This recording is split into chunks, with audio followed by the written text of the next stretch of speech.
আজি যে মই ভিডিঅ'টো বনাইছোঁ আপোনালোকে স্কিপ নকৰাকৈ অকণমান সময় দি ভিডিঅ'টো চাব, কিয়নো বহুত গুৰুত্বপূৰ্ণ এটা ভিডিঅ' আৰু ইমাৰ্জেঞ্চি সময়ত যেতিয়া আপোনালোকৰ যদি দুৰ্ঘটনা হয়, কোনো জেগাত যদি এক্সিডেণ্ট হয়, আপোনালোকৰ বহুত উপকাৰ আহিব। সেইকাৰণে আপোনালোকে স্কিপ নকৰাকৈ প্লিজ অনুৰোধ ৰহিল। কেতিয়াবা আমি চলাৰ ক্ষেত্ৰত আমাৰ জীৱনত বহুত ইমাৰ্জেঞ্চি আহি যায়। ধৰি লওক কাৰোবাৰ এক্সিডেণ্ট হ'ল, কাৰোবাৰ চেঞ্চলেছ হৈ পৰি গ'ল, কোনোবা হাৰ্ট এটেক হ'ল, কোনোবা এটা কিবা দুৰ্ঘটনা ঘটিল।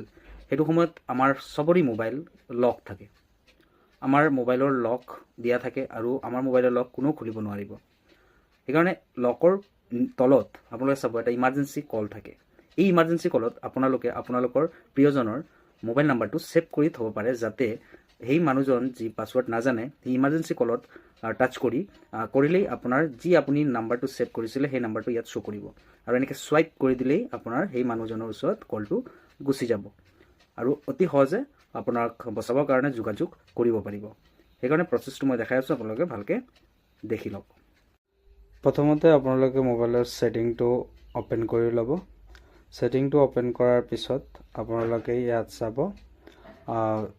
ছেফটি এণ্ড ইমাৰ্জেঞ্চি বুলি এটা অপশ্যন আছে। এইটো টাচ কৰিলে ইয়াত ইমাৰ্জেঞ্চি কণ্টেক্টত টাচ কৰিব আৰু ইয়াত চাব 8 ইমাৰ্জেঞ্চি কণ্টেক্ট আছে। ইয়াত চাৰ্চ কৰি আপুনি ইয়াৰ পৰা আপোনাৰ যাৰ নাম্বাৰ ছেভ কৰিব বিচাৰে তাৰ নাম্বাৰটো ইয়াত চাৰ্চ কৰি আপোনাৰ ছেভ কৰি আপোনালোকে ইয়াত এড অপশ্যনত ক্লিক কৰি দিব আৰু আপোনাৰ নাম্বাৰটো ইয়াত ছেভ হৈ যাব।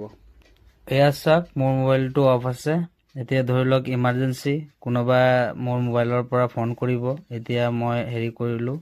এয়া চাওক, লক আছে, কোনেও খুলিব নোৱাৰিব। কিন্তু যদি ইয়াত ইমাৰ্জেঞ্চি কলত টাচ কৰে তেতিয়াহ'লে ইয়াত চাব নাম্বাৰবিলাক শ্ব' কৰিছে আৰু ইমাৰ্জেঞ্চিৰ সময়ত ইয়াত টাচ কৰিলেই দেখিছেনে, ইয়াত ছুৱাইপ কৰি দিলেই এনেকৈ ছুৱাইপ কৰি দিলেই কলটো গুচি যাব আৰু ইমাৰ্জেঞ্চি সময়ত বহুত হেল্প হ'ব। আৰু এই ভিডিঅ'টো চবৰ লগত শ্বেয়াৰ কৰিব, যাতে অন্ততঃ এটা নাম্বাৰ হ'লেও ইমাৰ্জেঞ্চিত ৰাখি থয়, যাতে অতি সহজে ঘৰৰ লগত যোগাযোগ কৰিব পাৰে। আৰু এই ভিডিঅ'টো শ্বেয়াৰ কৰি দিব যাতে চবৰ উপকাৰ হয়। ধন্যবাদ।